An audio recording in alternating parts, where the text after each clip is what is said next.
Yesterday, August 31st, was Saturday. It should have been a great day, a long holiday weekend. Instead, a little after 3 in the afternoon, we had something happen that we never would wish on anyone. The Texas Department of Public Safety made an initial traffic stop at about 3:15 on I-20 yesterday afternoon, and their trooper was shot during that traffic stop. Our subject then proceeded into the city of Odessa, and over a period of time created several more victims.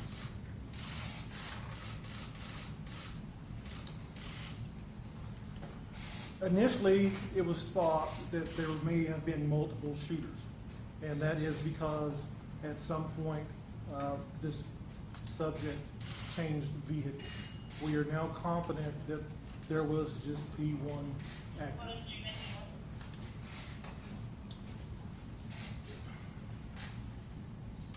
This is an ongoing investigation. It is active. There are still multiple crime scenes that are being worked. There are no definitive answers as to motive or reasons at this point. But we are fairly certain that the subject did act alone. You'll notice that I'm not naming this subject, and there's a reason for that. I refuse to. I'm not going to give him any notoriety for what he did. We'll provide that information to you, but not in this public stage. As we stand, 22 people are injured, 3 of them law enforcement. Very, very sadly, 7 people have been killed. 7 of our citizens.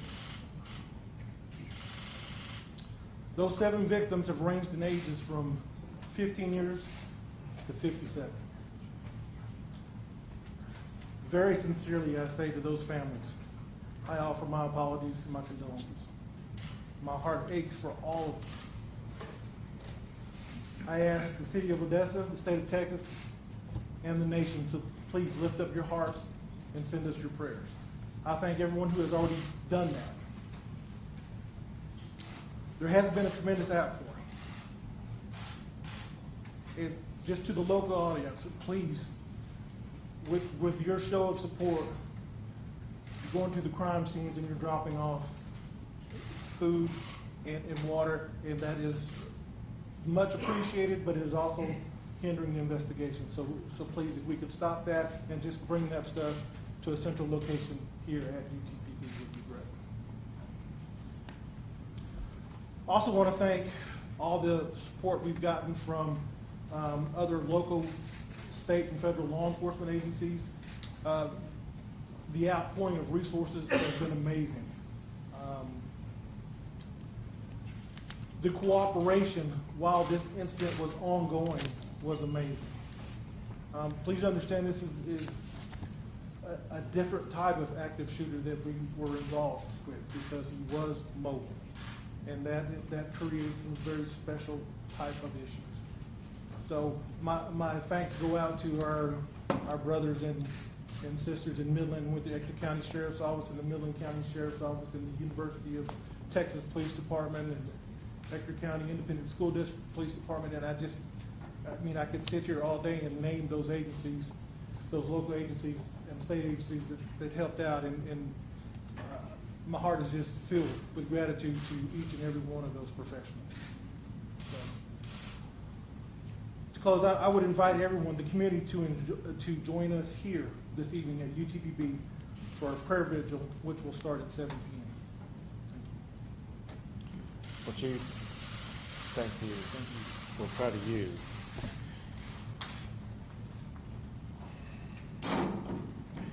As you all know,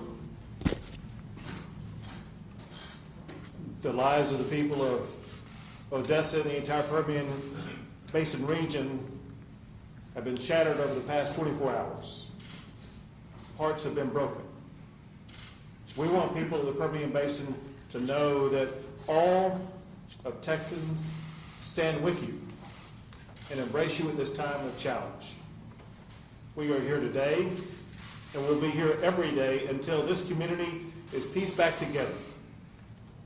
But we know that words alone are inadequate. Words must be met with action. I want to thank the police chief for his tireless efforts over the past 24 hours in the robust and heroic response that he and his fellow law enforcement agencies and officers utilized to bring the gunman down and to quickly de-escalate the challenge and to literally save lives that could have been lost had it not been for the action of the collaborative effort by law enforcement. Along those lines, we cannot thank enough all of the first responders from all of the law enforcement agencies involved in this process to ensure that they were going to be able to do what was necessary to restore safety in this community. As governor, I particularly want to thank the Texas Department of Public Safety for what they did. We talk about this all the time, and that is, there is no such thing as a routine stop. The way all this began yesterday was with what would be categorized as a routine stop by the Texas Department of Public Safety, only for that stop to immediately escalate into gunfire by this killer, with a DPS officer being injured in the process. So I appreciate the way that the Texas Department of Public Safety steps up every single day, always prepared, knowing that their lives are on the line any stop they make, ensuring safety in our communities across the state. I also want to express my gratitude to the incredible healthcare providers in this region. They had to deal with probably what was their most challenging day ever, and they stepped up with collective calm and poise to make sure that they were able to heal the wounded as quickly as possible. I want to express my deepest sorrow for the families who have lost a loved one, and for all the victims who have been wounded. The hurt you feel is incalculable, but you must hold on to the hope that you can also have. And we're seeing this already with the family of one of the victims. Some of you know that one of the victims is a 17-month-old child. And moments before coming in here, I received a text from the mother of the 17-month-old. I want to read you the text of what this mother wrote. She said, quote, "Thank you all for praying. This is all of our worst nightmare. But thank God she's alive and relatively well." She goes on to say that toddlers are funny because they can get shot but still want to run around and play. She says that we are thanking God for that. Her mouth is pretty bad, but will heal and can be fixed. Thankfully, it doesn't seem like her jaw was hit, just lip, teeth, and tongue. She is having surgery tomorrow to remove the shrapnel from her chest and to fix her lip and mouth and to get a better look at her tongue. We are thanking God for healing her and appreciate continued prayers. Well, I want her family to know that they can be assured of those prayers today, tomorrow, and every day as that young child continues her pathway to healing. Let me say this. I have been to too many of these events. As governor, the first one I went to was after the shooting in downtown Dallas that killed police officers as well as others. Then there was Sutherland Springs, where 26 people were killed. Then there was Santa Fe High School, where 10 people were killed. And then less than a month ago, there was a shooting in El Paso. Well, I'm heartbroken by the crying of the people of the state of Texas. I'm tired of the dying of the people of the state of Texas. Too many Texans are mourning. Too many Texans have lost their lives. The status quo in Texas is unacceptable, and action is needed. After the shooting at Santa Fe High School, I signed more than 15 laws to make our schools safer from shooting attacks. In the immediate aftermath of the shooting in El Paso, I've worked with the Lieutenant Governor, the Speaker, as well as legislators. I've also worked with the victims as well as advocacy groups. We have been working on drafting solutions that can be taken by legislators, as well as solutions that can be taken by the governor and the executive branch in Texas. Solutions that address racist hate attacks like what happened in El Paso. Solutions that will address keeping our community safer. Now, in the aftermath of this shooting and the unique aspects of this shooting, we must broaden our efforts to address the tragedy that has befallen Odessa, and we must do so quickly. We need solutions that will keep guns out of the hands of criminals like the killer here in Odessa, while also ensuring that we safeguard Second Amendment rights. And we must do it fast. Most of all, in the aftermath of what happened here in Odessa, we must replicate what we have seen in El Paso, Sutherland Springs, Santa Fe, and in Dallas. And that is, we must do what Texans do best. In times of tragedy, we unite. We come together. We support each other. We reinvigorate our community with the love that we have for one another. And knowing the Permian Basin the way that I do, I know that is exactly what's going to happen here in Odessa, in Midland, in the entire region. So thank you all as a community for what you will be doing to helping each other. And thank you to the heroic law enforcement officers and first responders for everything that you've already done.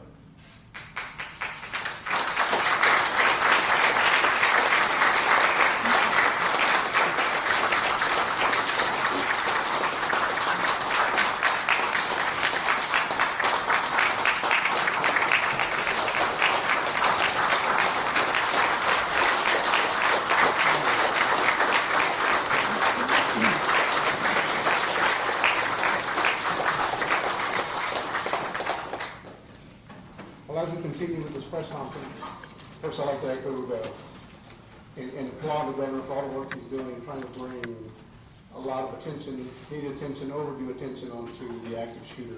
Scenes that we unfortunately work and having to respond to. As a regional director of the West Texas region, having worked 2 active shooter scenes in a matter of 28 days is unheard of and this especially all in the West Texas region.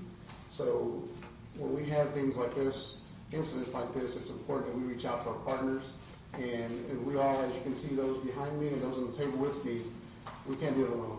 And it's important that we continue to focus unified and collaboratively in fighting helping the governor fight the fight, and we will continue to do so. Just want to give an update on our trooper that was shot yesterday. The grace of God that he survived the shooting.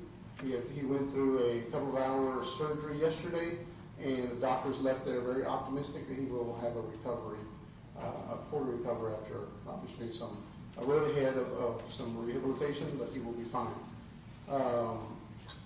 At the onset of this call, we had troopers, as you know, who not only stopped the suspect, we had many in the arena helping Odessa PD, and we brought in all the resources we have available, not only in law enforcement, but also on our non-commissioned side.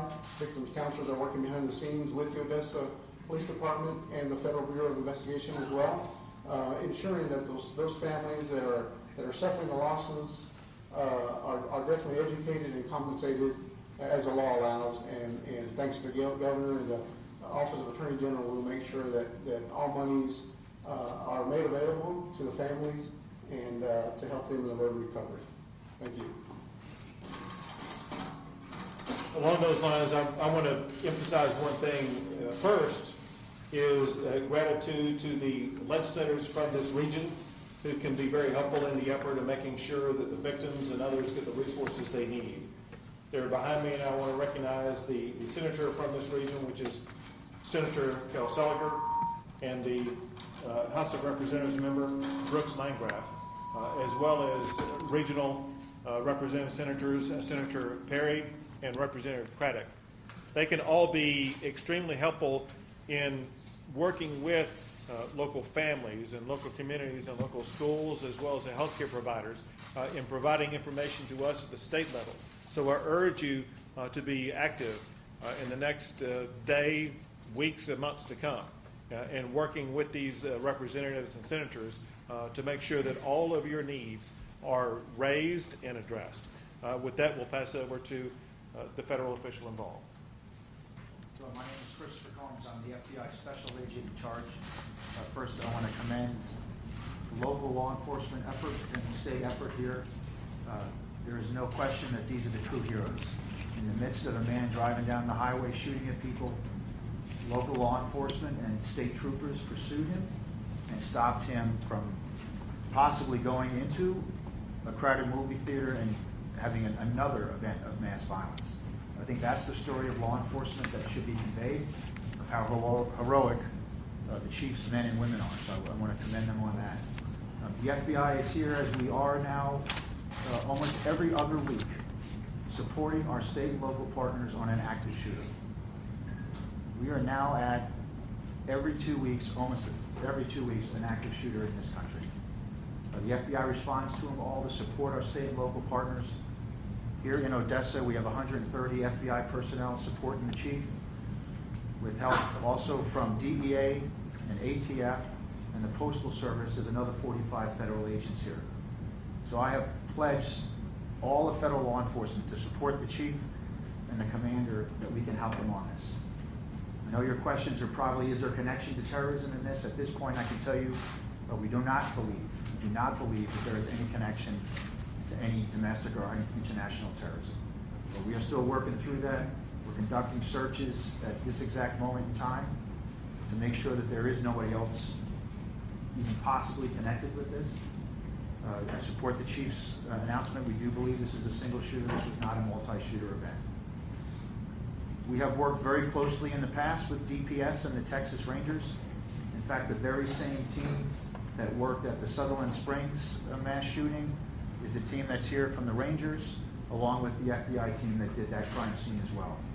So the connection between the FBI, the DPS, Odessa Police is built on unfortunate experience of working together. But we are all working together to make sure that this community is as safe as possibly can be.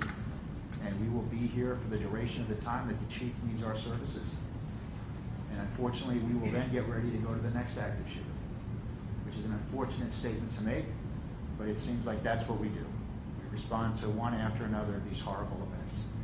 And we will always be here to support our local partners and help them through these horrible tragedies that we've seen here in Texas and across the country. Thank you, sir. Thank you. A few questions.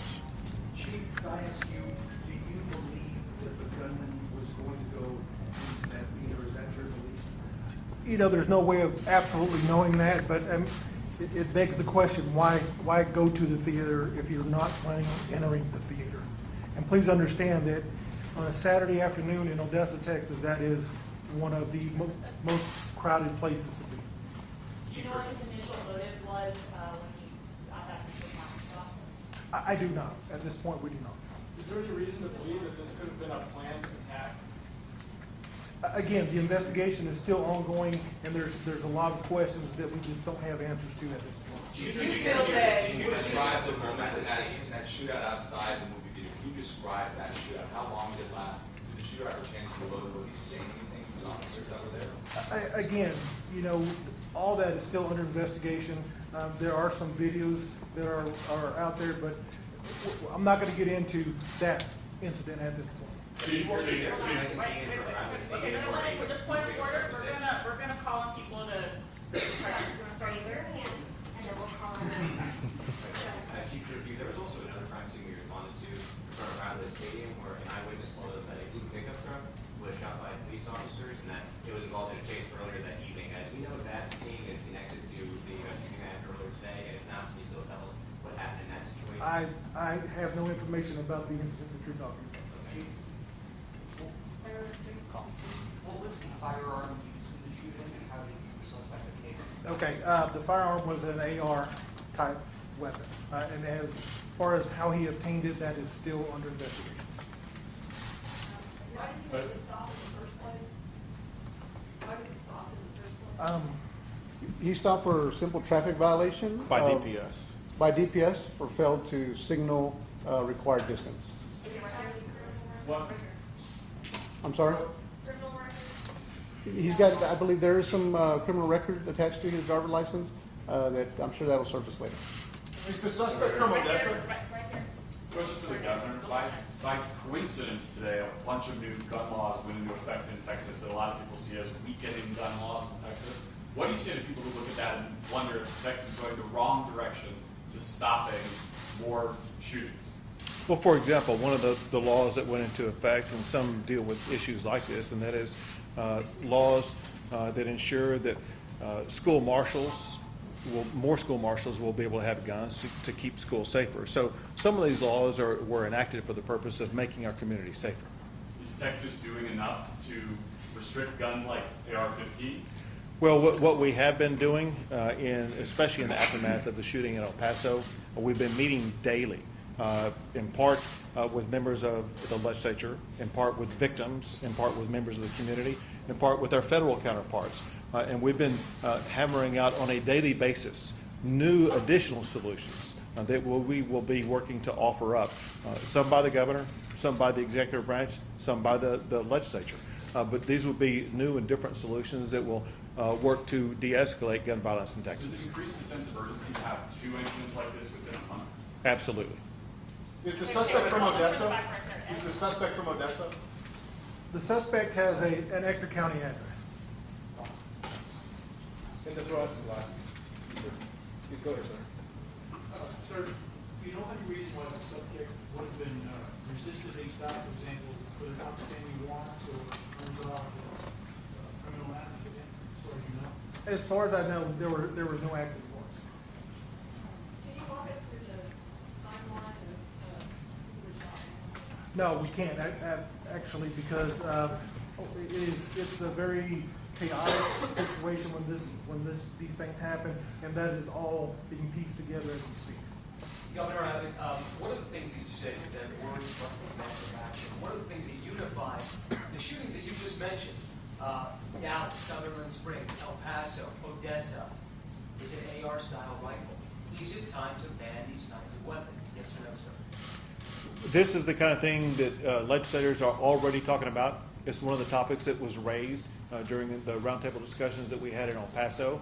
I do want to point out, however, do you think it's time to ban these weapons? I was going to say, I do want to point out, however, that some of the shootings have not involved AR. It's very important to understand that the shooting that took place at Santa Fe High School did not. The largest, they involved a shotgun and a handgun, as well as IED. The largest mass shooting we had in the state of Texas was at Luby's in Central Texas, involved only handguns. So I'm telling you that we're going to look. Let me just answer your question. We're going to look at every issue.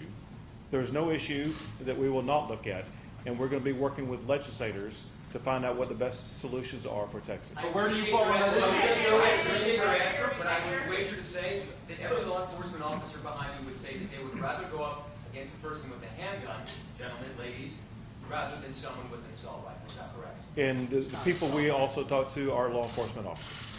But where do you fall on that issue, Governor? Several crime scenes throughout the city. Do you believe that that's happening one, or are they all going to be taken on throughout the investigations? I know it's chaotic, and obviously some of those are injured dies overnight.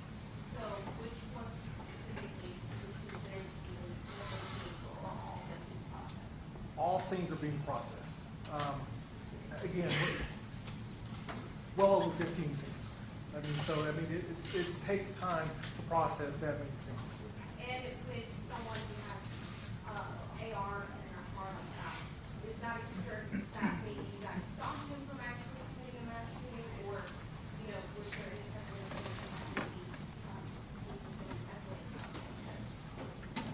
there's no way of knowing without talking to him, and we can't talk to him.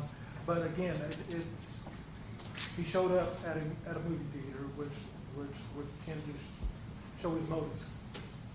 We're gonna go to the last three questions. We're gonna go with the lady in the green shirt, the man in the green shirt, and the gray shirt behind you. Go ahead, man. Yes, sir.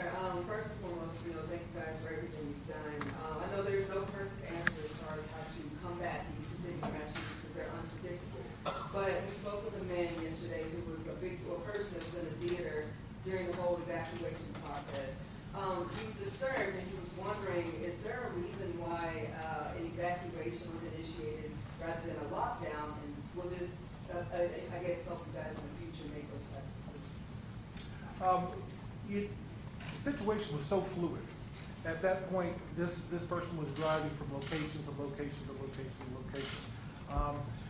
Lockdown, evacuation, two sides of the same coin, I think. You just don't have enough personnel to lock down every location in this city. You just don't. So you do the best you can with the personnel you have, and that's why we had people there at Synergy. And I think, again, lockdown, evacuation, either way good. During that time, did you guys lose him while he was doing what he was doing? Absolutely. Absolutely. All right, next, we're gonna go with you, sir. Earlier in this meeting, you said that it was a person that you knew who it was. And was there a reason why you knew who it was? Did something happen earlier that day that you were tipped off on? Because you said something yesterday that it was a guy who you knew that you were looking for. There was a certain guy that you were looking for. No, I think maybe you misunderstood what I was saying yesterday. What I was saying yesterday was that when the suspect was down, we had a good idea of who he was at that time. And that we just had not totally identified him yet. That's why we wouldn't release that until we had an absolute stone cold identification on him. That's what I was saying. Last question, two-part question for Christopher with the FBI. You guys have a team over in West Odessa right now responding to a home search warrant. They've made entry into the home. What can you tell us about their investigation? How is it related to the suspect or anyone else in this investigation? I can tell you we're executing a federally authorized search warrant at this point in time. As we also described, there's over 15 crime scenes. So frankly, we're all over the place here in Odessa with DPS, the Rangers, and the Odessa Police. So I would say all day today, probably all day tomorrow, you're going to see significant police and FBI activity throughout the city. And Governor, when it comes to you saying that you've been to too many of these, you're quoted as saying, I'm tired of people dying. Based off what the FBI is saying statistically that they're responding to these kind of situations every 2 weeks, what can you say to the people of Texas that you might have to be in front of them again in 2 weeks from now as a call for action regarding gun control grows? What can you say to the people to calm down? First, from the response side, at the state level, we have a sense of urgency to arrive at solutions, working together with the legislature, working together with our law enforcement officers and federal partners. And we are working quickly to hammer out some solutions, to put some solutions on the table. Second, importantly, is the way that our law enforcement responds. They work 24/7 to make sure that their communities are safe as possible. And you can see the dedication that they have, and they will be doing the same to replicate that effort in every community across the entire state of Texas. Thanks, guys. We got to run. Thank you.